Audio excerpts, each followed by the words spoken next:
crois qu'après avoir vu ça, on peut mourir tranquille. Bonjour à toutes et à tous et bienvenue dans ce podcast pour débriefer cette journée des JO. Et comme hier, on va s'attarder sur les Français parce qu'il y en avait en piste. On attendait le biathlon, fournisseur officiel de médailles pour la France dans ces JO 2022. On attendait Tess le 2, Big Air, enfin bref. Et aussi Lucas Chavanna, Richard Jouve sur le sprint en skiathlon. Il y avait du lourd. On avait également en Super G les yeux sur l'entrée en lice d'Alexis Pinturo dans les Jeux. Enfin bref, les gros étaient sortis. Et on va commencer par l'immense bonheur, par l'immense perf. Parce que oui, c'est une immense perf au-delà du titre.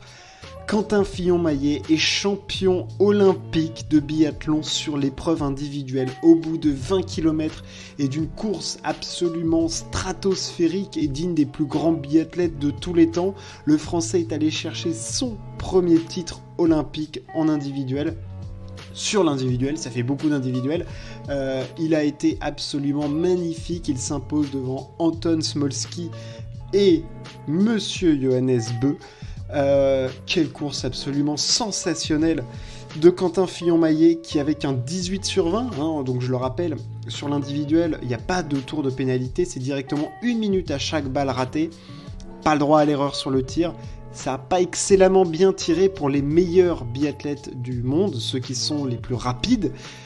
Mais Quentin Fillon-Maillet était juste supersonique sur la piste. C'est là-dessus qu'il est allé chercher sa victoire. Il n'y a pas ailleurs. Sur le tir, ça a été solide, mais il fait 2 fautes sur un individuel. Tu gagnes pas logiquement avec 2 fautes sur un individuel. Mais là, il y avait la pression, c'était les jeux et sur la piste. Mais il a complètement débranché le cerveau pour doser tout le monde. Il a mis, c'est simple, le plus proche de lui, c'est Johannes Beu, est à 30 secondes. Johannes Beu est à 30 secondes de Quentin Fillon-Maillet. Est-ce qu'on se rend compte juste de la performance que c'est ? C'est stratosphérique, c'est fou ce qu'il a fait. Alors oui, il y a des planètes qui se sont alignées parce que Maxime Tsekov a raté sa dernière balle, notamment parce que Bénédicte Dole a lâché aussi sa dernière balle. Enfin bref. Mais sur la piste, au fond, c'est une course de patron qu'il a faite, Quentin Fillon-Maillet, parce que il fait une faute sur ce deuxième tir debout, puis il enchaîne sur ce premier tir debout, puis une autre faute sur le coucher. On se dit que là, ça va être très compliqué, que c'est perdu, mais derrière, en fait, ça cracouille. Ça cracouille parce que sur la light grid, met pas une balle, parce que Johannes Beu fait des fautes sur ses tirs, et parce que surtout, Quentin Fillon-Maillet est supersonique sur la piste. Mais j'ai rarement vu une performance de ski comme ça, à part Martin Fourcade et Johannes Beu des très grandes années, quoi.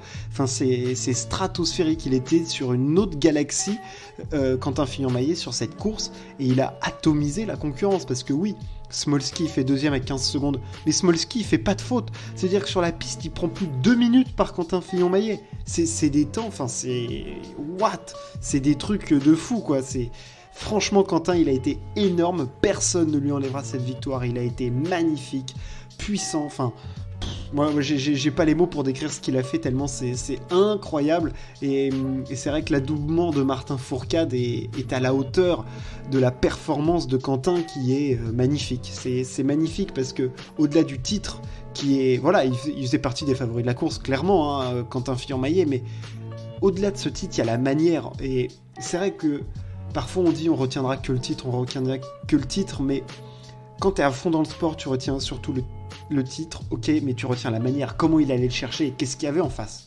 Parce que là, il allait le chercher, mais d'une façon complètement folle. C'était fou, c'était dingue. Il est champion olympique. La course à ne pas rater. C'est l'accomplissement de tous les efforts qu'il fait depuis qu'il est jeune.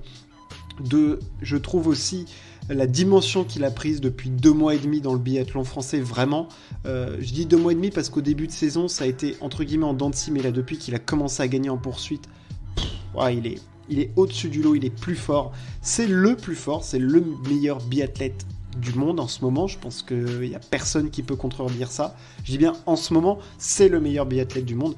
Et je ne suis pas surpris s'il va chercher d'autres titres, très honnêtement. Je ne suis pas surpris. Avec le niveau de ski qu'il a là, alors après à voir, parce que c'est un individuel, c'est différent d'un effort façon sprint, poursuite.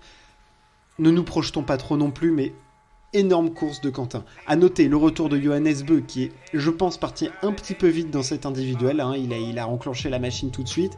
Il a craqué sur la dernière balle. Mais Johannes, il va être là pour la suite. Il décroche une nouvelle médaille olympique. Au niveau des Français, très belle performance de Fabien Claude. Mais pour vous donner compte, Fabien Claude, il fait autant de fautes que Quentin Fillon-Maillet, mais il finit à 1,38. 1,38. Alors que Fabien Claude est excellent sur les skis. Enfin, voilà.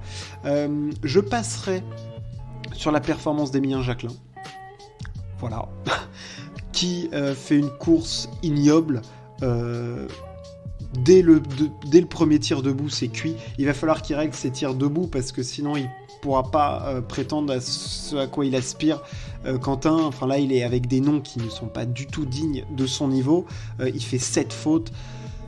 C'est ignoble comme course, c'est terrible, c'est moche, voilà, mais même en termes de vitesse sur la piste, je pense qu'après de toute façon il a relâché, bref, il était de toute façon pas...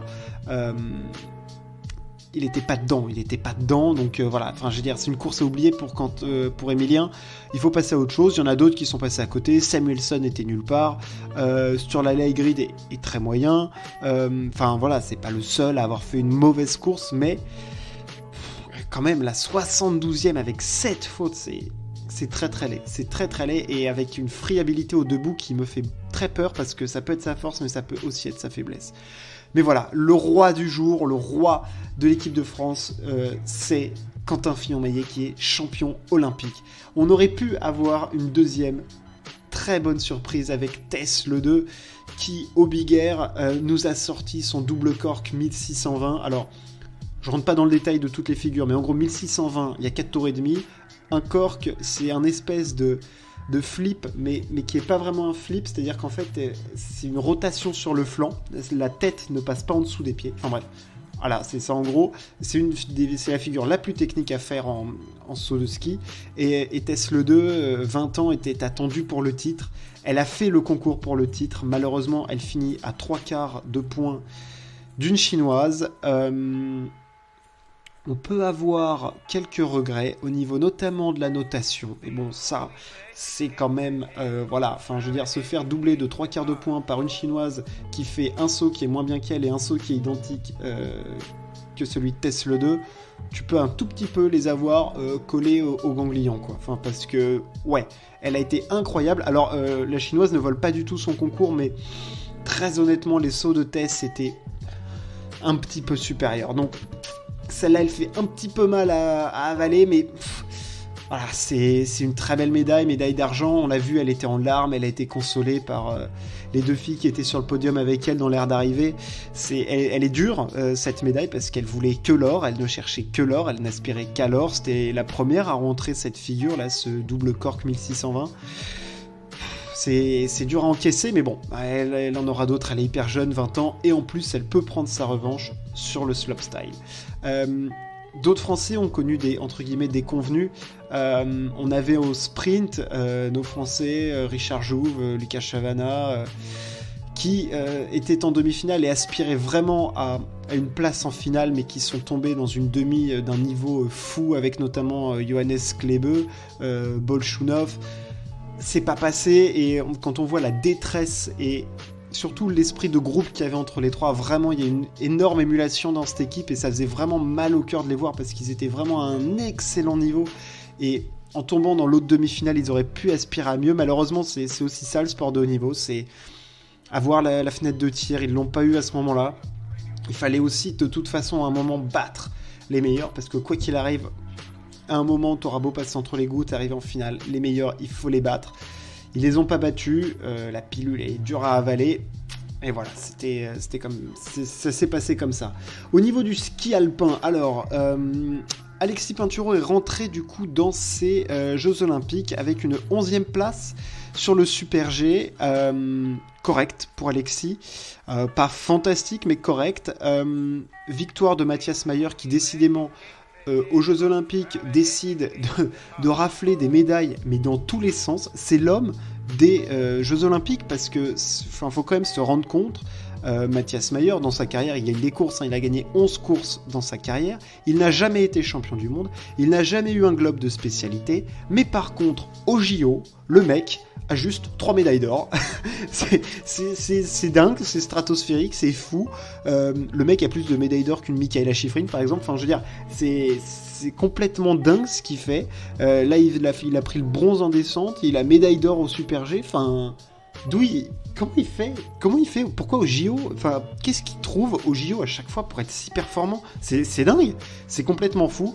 Il s'impose du coup devant Ryan Cochran-Siegel, ça me fait extrêmement plaisir de le voir sur le podium. Lui qui s'était blessé, qui avait fait des bons résultats, il y va chercher une médaille. C'est très bien. Et c'était plus attendu, Alexander Amott-Kill 2 fait 3e. Pas de médaille d'or pour Kill 2, et moi je suis surpris par le niveau de performance de notre ami Marco Odermatt, alors qui est certes la sortie, mais est-ce qu'il ne serait pas en train un petit peu de subir la pression, notre ami Marco, parce que en descente, pas au niveau auquel on l'attendait, il sort du Super G alors qu'il pouvait clairement viser l'or. Est-ce qu'il n'y a pas un petit peu de pression là? Est-ce qu'il n'est pas arrivé avec une espèce de chape de plomb, Marco Odermatt, et qu'il a du mal à gérer maintenant? C'est pas impossible. C'est pas impossible, et il va falloir qu'il se rattrape très très vite et très très fort sur le géant, qui est pour lui, sa dernière vraiment possibilité de médaille et de médaille d'or, parce que Odermatt, je pense qu'il s'imaginait pas repartir des Jeux. Alors sans une médaille, ça c'est certain, et une médaille d'or, c'était un minimum, vu le niveau qu'il affichait ces derniers temps. Voilà, mais ça fait plaisir. Alexis était là, on a eu une très belle course. C'était très serré entre Matthias Mayer et Ryan Cochran-Siegel. Mais voilà, Alexis fait 11e. Il y a eu des bonnes portions. Ça augure quelque chose de bon pour le géant. Je l'espère en tout cas. Autre highlight de cette journée, et je finirai par ça. Alors, j'ai jamais fait de patinage artistique, mais voir Nathan Chen faire du patin, c'est quelque chose d'exceptionnel. Parce que oui, il y a eu un record du monde cette nuit. Nathan Chen a battu le record du monde du programme court en signant une performance absolument stratosphérique et, il faut le dire, magnifique sur la bohème de Charles Aznavour. C'était sublime. Il a passé des quadruples Lutz et des quadruples piqués. C'était dingue, parce que oui, maintenant les hommes font des quadruples. C'était sublime à voir, il faut regarder cette performance, c'était fou, sachant qu'en plus son concurrent Yuzuru Hanyu est tombé sur son quadruple salto. Il a une option énorme sur le titre, lui qui est triple champion du monde en titre de patinage artistique. Nathan Chen se dirige droit vers l'or. Merci de m'avoir écouté, on se retrouve très prochainement pour la suite. Ciao, à plus.